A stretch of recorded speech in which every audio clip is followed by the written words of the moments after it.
How to open and make a pomegranate juice. First is to remove the crown on top.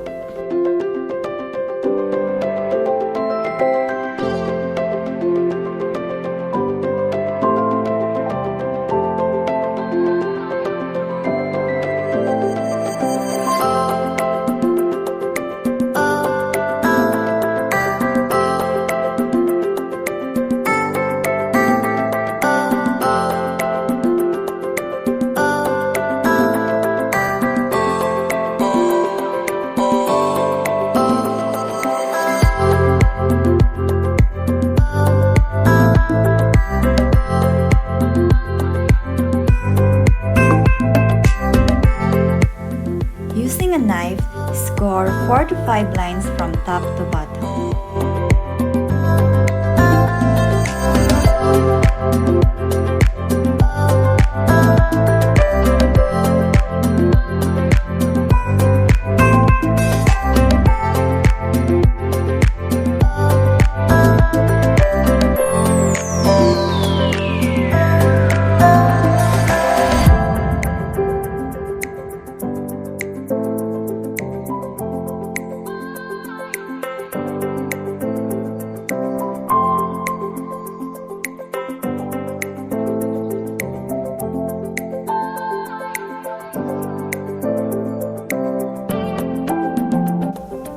Break open the pomegranate into sections.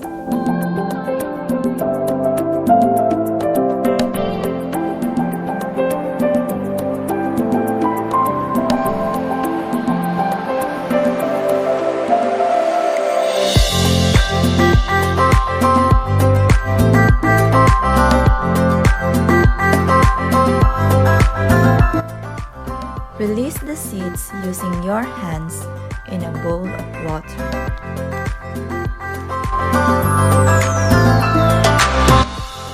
The pith will float and the seeds will sink.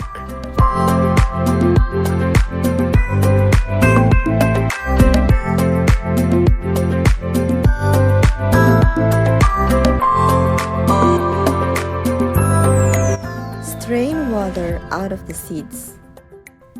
Put the seeds into the blender.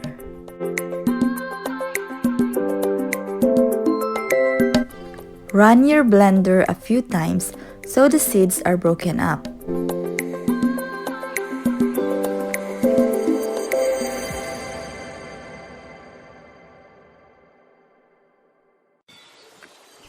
Next is to pour the seed mixture through the strainer.